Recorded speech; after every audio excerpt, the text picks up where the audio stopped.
guys, welcome to chemistry study by Diya. Today we are going to start with the thermochemistry.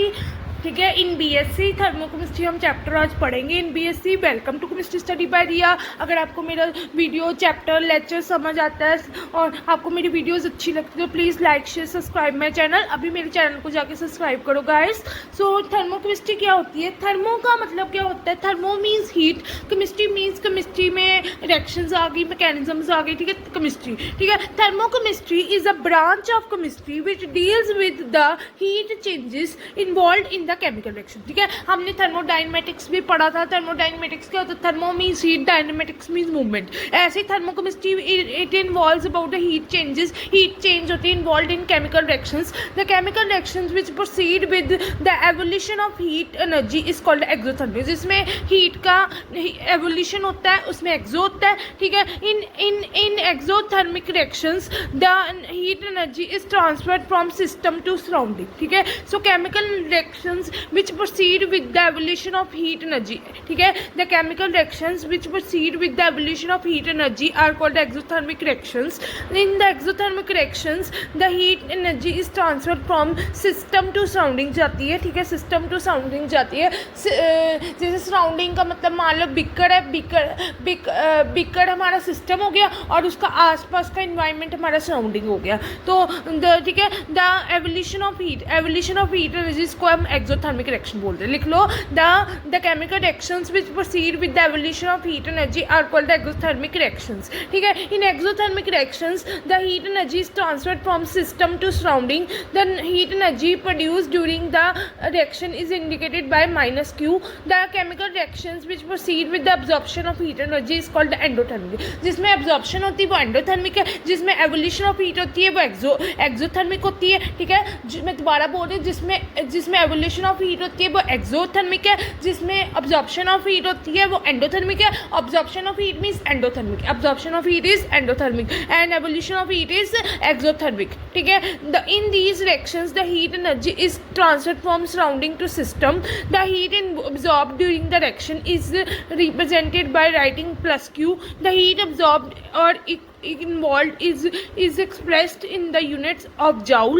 ठीक है, the thermochemistry is based upon the first law of thermodynamics. The energy change that occur in the chemical reactions are largely due to the breaking of bonds in the reactants and the formation of the new bonds in the products. Therefore the thermochemistry provides information regarding the bond energies and the bond dissociation energy.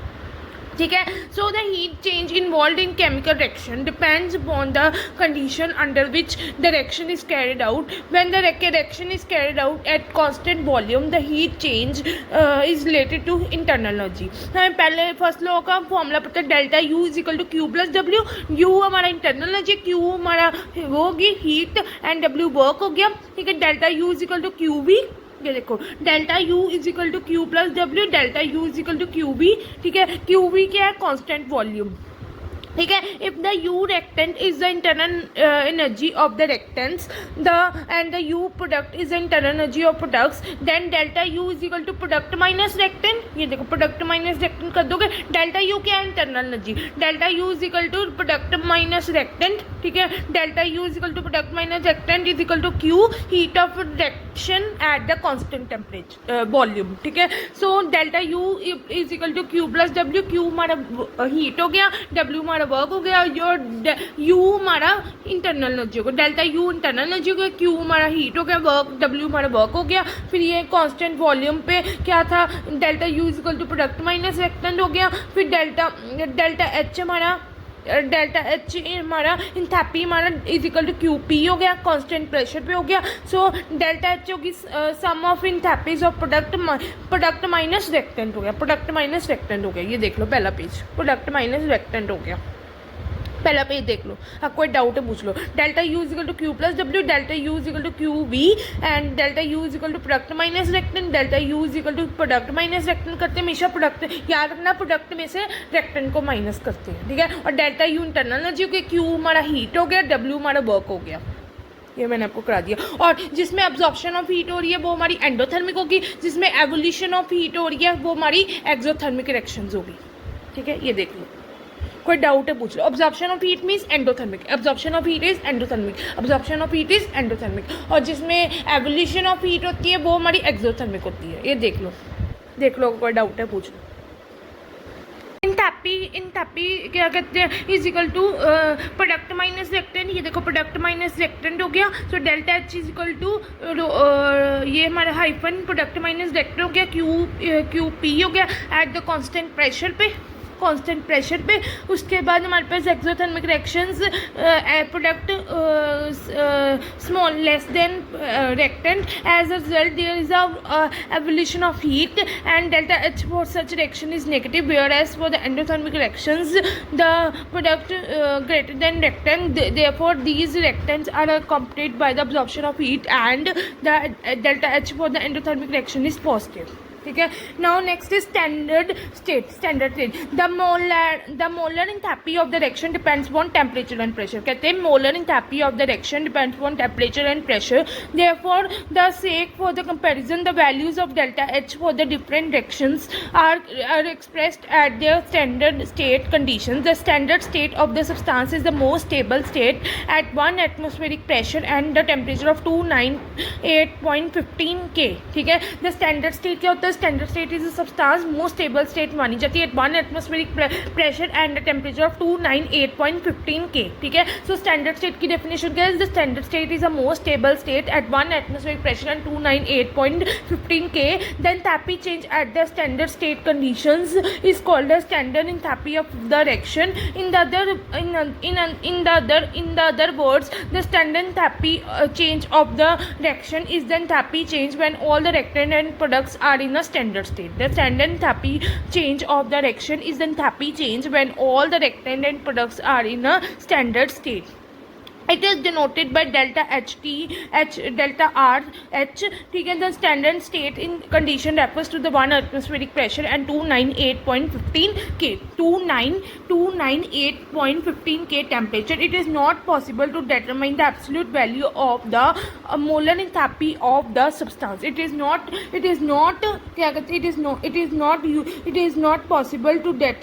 not possible to determine the absolute value of the molar enthalpy of the substance. Therefore, to calculate the standard molar enthalpy of the substance, the following conventions is used। ठीक है। The molar enthalpy of every element in its standard state 1 atmospheric pressure and 298.15 K temperature is the most stable state and is taken as 0।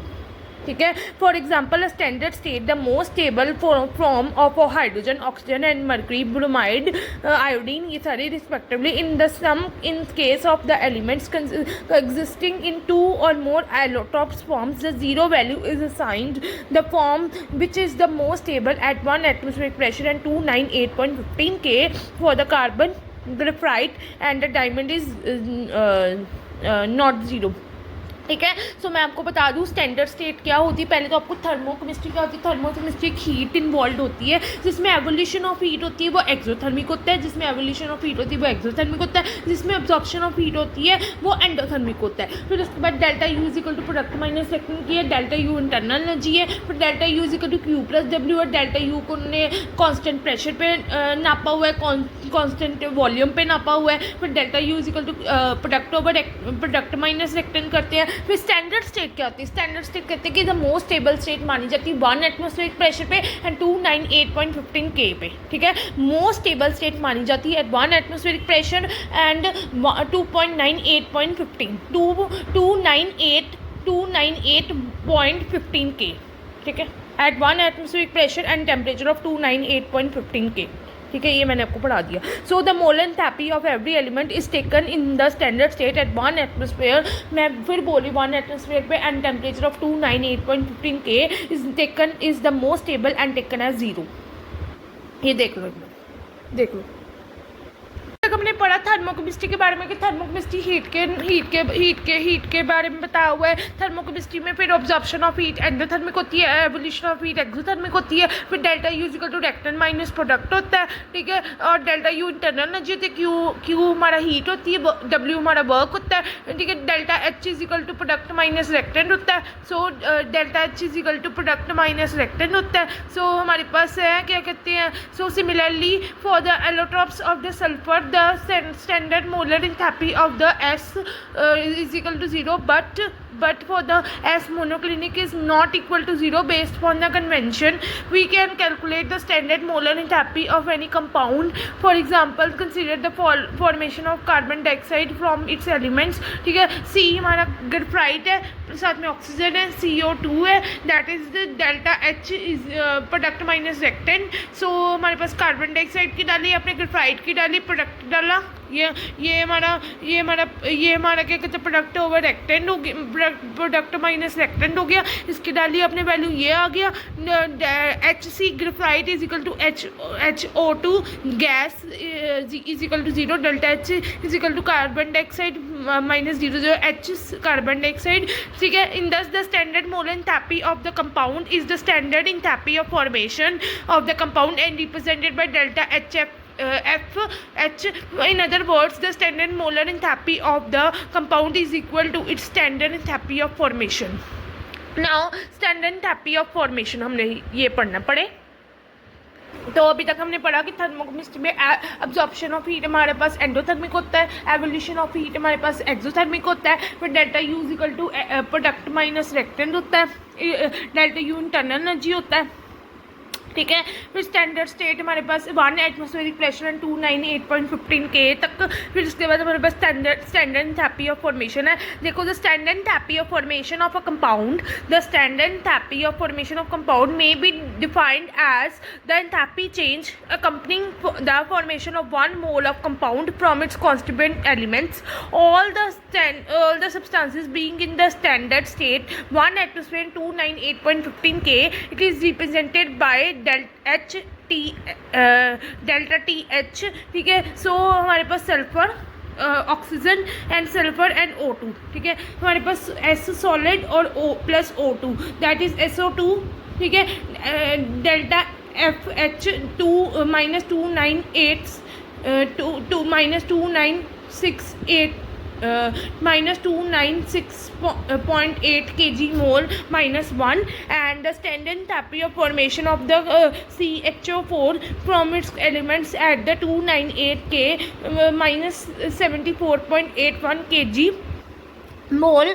So the carbon के साथ graphite plus H2 gas, HCH2 gas and delta FH that is equal to minus 7.481 kg mole minus. ठीक है, similarly the standard enthalpy of formation of HI from its elements in the standard state is minus 53.96 kg mole minus 1. ठीक है, I2 gas H2 gas, I2 gas, HI that is delta R H is equal to minus 53.96 kg mole minus 1. ठीक है, delta FH is equal to minus 53.96 divided by 2, so is equal to minus 26.48 kg mole minus 1. ठीक है, so the standard enthalpy of formation कहता है may be defined as enthalpy change for accompanying for the formation of 1 mole of compound बनाता है, that is the formation of 1 mole of compound from its constituent elements at the 1 atmospheric pressure and 298.15 K. ठीक है, now the significance of standard enthalpy of formation. Knowing the standard enthalpy of formation of the reactants and products, we can calculate the standard enthalpy or change of any reaction. The standard enthalpy change of a reaction is equal to the difference of the standard enthalpies of the products and the standard enthalpies of the reactants. ठीक है, इसमें बनाते हैं formation of 1 mole of compound. 1 mole of compound बनाते हैं from the constitutes elements at the 1 atmospheric pressure and 298.15 K, and it is having the standard enthalpy of product minus standard enthalpy of the reactants. ठीक है, ये आपकी देख लो, ये example आपने देख लेना एक बार एग्जांपल. अगर कोई डाउट है यहाँ तक तो बता दूँ, मैंने 3 पेजेस करवाए हैं, अभी तक कोई डाउट है तो बता दूँ. ठीक है, अगर आपको मेरी वीडियो अच्छी लगती है तो प्लीज़ गाइस मेरी वीडियो को लाइक करो, शेयर करो, सब्सक्राइब माय चैनल, अभी चैनल को जाके सब्सक्राइब करो. Standard enthalpy of combustion. It is enthalpy change when 1 mole of compound undergoes standard conditions at 1 atmospheric and 298 K is completely burned with the amount of oxygen to form the products in the standard state. ये standard state में product बनाते हैं but amount of oxygen होती है इसमें and 1 atmospheric pressure on 298 point and completely burn होते हैं amount of oxygen के साथ। सो जैसे कार्बन के साथ ग्रेफाइट है, O2 है, कार्बन डाइऑक्साइड हो गया, delta H is equal to -3.5 kg mole. ये आपको ऐसे ही दिया गया होगा, ये आपको एग्जाम्पल याद करनी पड़ेगी। Delta CH is equal to -393.5 kg mole -1। ठीक है, combustion reactions are always accompanied by the evolution of heat. Evolution of heat क्या था? एक्सोथर्मिक। ठीक है, so delta CH is the always negative. The enthalpies of the combustion are measured by burning the compound in the closed steel container called as bomb calorimeter. During the combustion the temperature rises much, ठीक है, above the 298.15 K and the pressure may also rises above 1 atmosphere। ठीक है, so standard enthalpy of combustion क्या कहती है? 1 atmospheric pressure पे 298.15 K। ठीक है, that is burn accurately with the amount of oxygen के साथ and in the standard state it is denoted by delta CH that is having the delta H is equal to -393.5 kg mole -1 and the combustion reactions are always accompanied by the evolution of heat. Therefore delta CH is equal to always negative.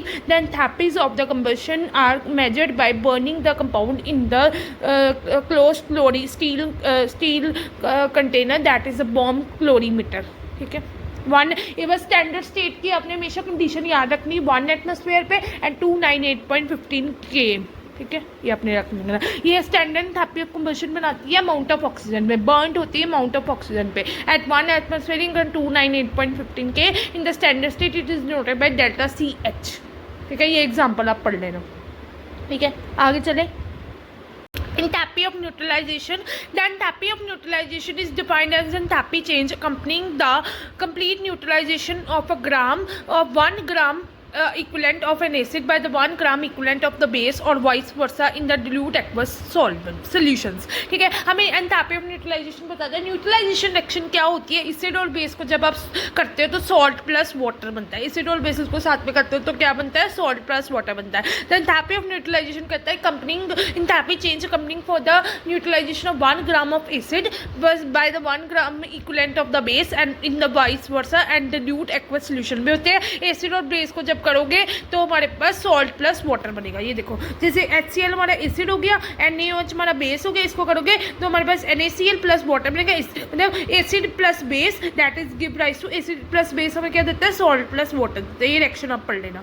HCl plus NaOH साथ में NaCl बन जाएगा और plus water बन जाएगा और इसका delta H दिया हुआ है -57.32 kg मोल -1। ठीक है, और ये सारे अपने एसिड और बेस के मतलब कि एंथैल्पी ऑफ न्यूट्रलाइजेशन दी हुई है टेबल पे, ये आप एक बार देख लेना। ठीक है, इट इज इंक्लूड, ये देख लेना टेबल एक बार। ठीक है, it is included from this data that the enthalpy of neutralisation of strong acids with the strong base are almost same. The enthalpy value, the average value of the enthalpy of an strong acid by the strong base और the vice versa is 57.32 kg mole -1। In this whether a strong acid is neutralized with the strong base in dilute solutions, the enthalpy of neutralization is always equal to 57.32 kg mole -1। This can be easily explained with the help of theory of ionization. The strong acids and the strong base are always completely ionized in their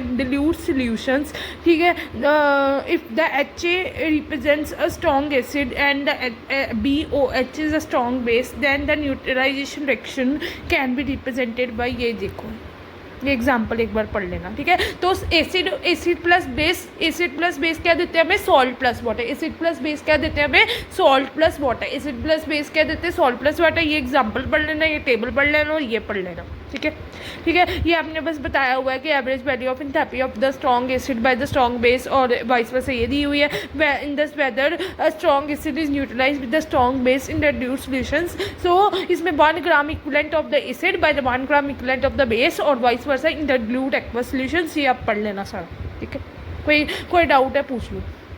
उसके बाद हमारे पास है in thus the enthalpy of neutralization is the enthalpy change when 1 mole of H plus ions in the dilute solutions are completely neutralized by OH ions. हमें पता है acid क्या होते हैं, H plus ions जो हमें देते हैं और बेस में OH plus ions देते हैं, ठीक है, to form the 1 mole of the undissociated water देते हैं. The strong acids and strong base are completely ionized in the dilute aqueous solutions, ठीक है. Therefore equal number of H plus ions and the OH ions are produced by them in the dilute aqueous solutions. Hence the enthalpy of neutralization is of the strong acid and strong base is minus 57.32 kg mole. ठीक है. When a weak acid or weak base is neutralized by the strong base or the strong acids respectively, the enthalpy of neutralization is less than minus 57.32 kg mole minus 1. ठीक है. फिर ये acid दिया हुआ है, enthalpy of neutralisation दिया हुआ है, एंथैल्पी ऑफ डिस्टिलेशन दिया हुआ है. ये टेबल देख लेना एक बारी. फिर उसके बाद आपको एसिडिक एसिड दिया हुआ है, साथ में ये देखो CH3COOH साथ में सोडियम हाइड्रोक्साइड दिया हुआ है. तो ये हमारे पास CH3COONA प्लस वाटर दिया हुआ है, तो डेल्टा H दिया हुआ है. साथ में ये हमारा दिया हुआ है एसिडिक एसिड एक वीक एसिड है and is poorly ionised whereas the NaOH is a strong base and is completely ionised. ठीक है, ये आपको दिया हुआ है. ठीक है, ये देख लो, ठीक है.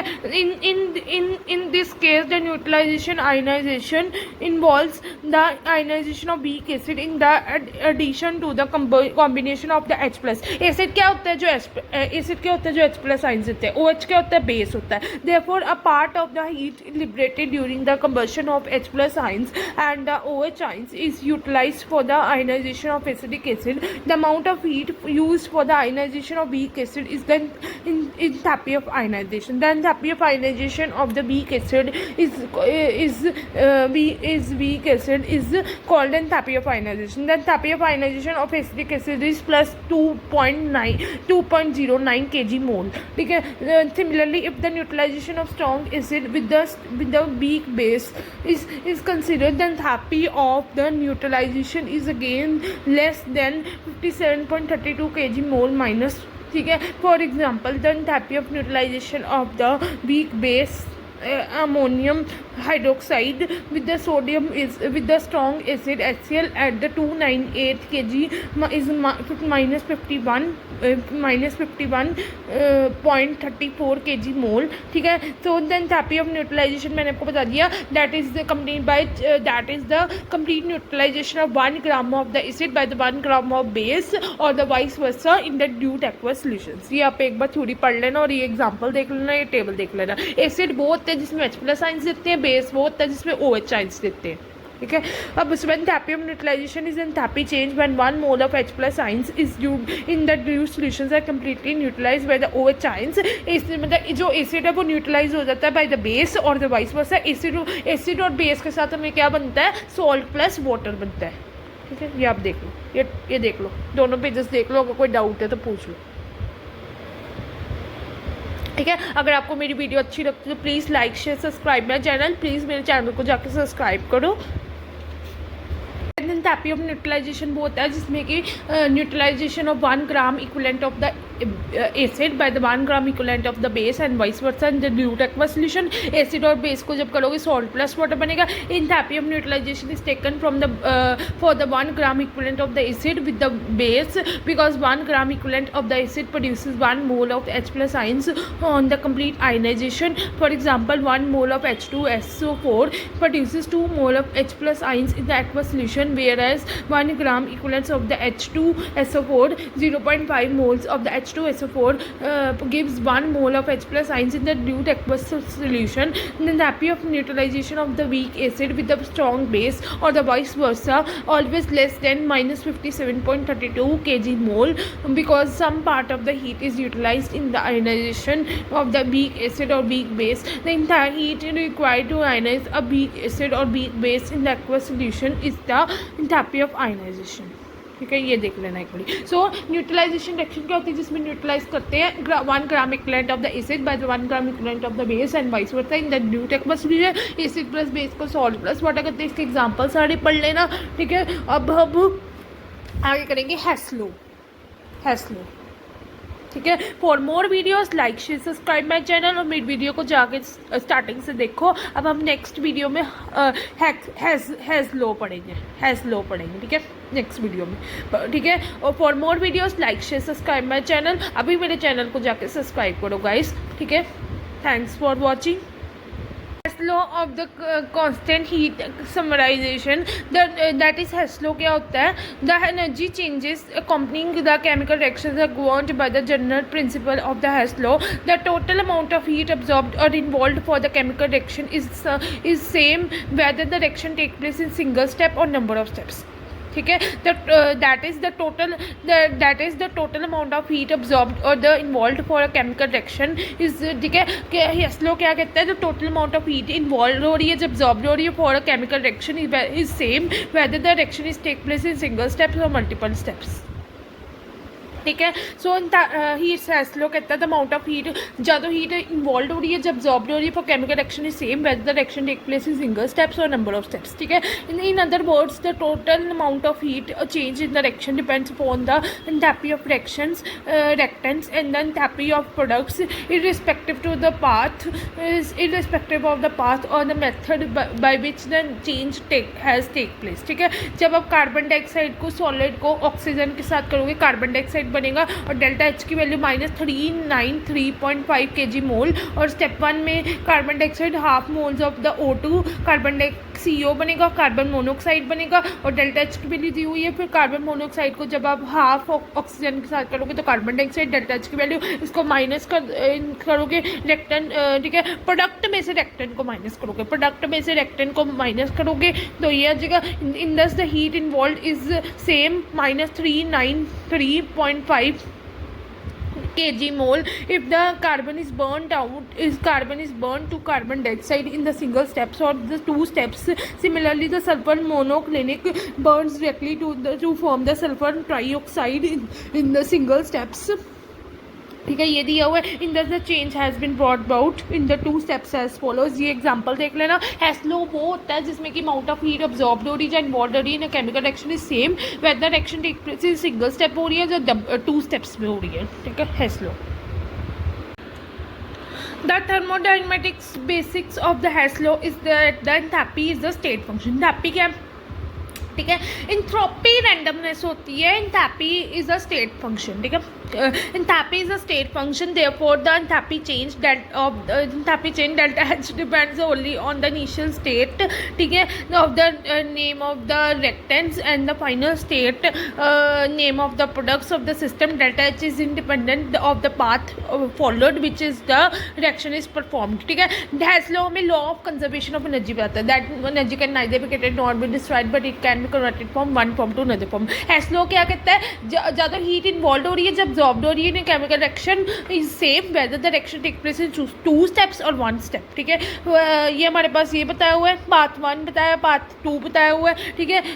For example the shows the figure 3 हमें बताता है conversion of the reactant A into the P by the 2 parts. हमें बताया ना कि एब्जॉर्प्शन ऑफ हीट हो रही है जब ज़्यादा हीट इन्वॉल्व हो रही है जब अब्जॉर्ब्ड हो रही है chemical reaction whether reaction take place in 2 steps और 1 step or 2 steps. In the path 1 the reactant A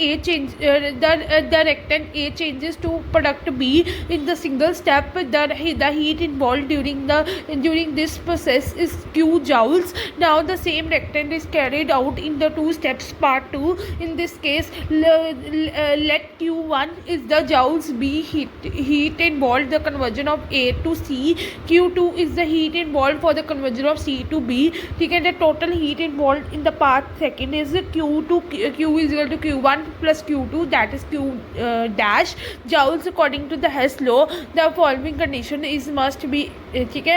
If this condition does not exist the Q dash can be either greater than or smaller than Q, ठीक है। ठीक है. Let us assume that q dash is greater than q. This means the cyclic process, if we convert A into B, the path B second has reversed the process by path 1. The heat energy equal to q dash and q must be generated. ठीक है. But this is against the law of conservation of energy, according to which the energy can be neither be created nor be destroyed. ठीक है. So the absorption, या तो heat absorbed हो रही है या involved हो रही है. In a chemical reaction is same whether the reaction take place in single steps or two steps. Now the applications of Hess law क्या कहते हैं, that the Hess law, it is possible to calculate the enthalpy change for the reactant for which the direct measure is not possible. direct measure नहीं इसमें possible. ठीक है. हमें इसमें enthalpy का वो बताता है, enthalpy का मतलब कि enthalpy change of the reactant reactions बताता है, but direct measurement of the reaction is not possible. ठीक है. reaction हो रही है या तो absorption हो रही है या involved हो रही है, reaction heat involved हो रही है, absorbed हो रही है. chemical reaction is same whether the reaction take place in single step or two step. अब इसमें enthalpy change, enthalpy बता रही है, change reactant की enthalpy बता रही है, but direct measurement of the reaction is not possible. ये देख लो आप फटाफट, फिर आगे चले.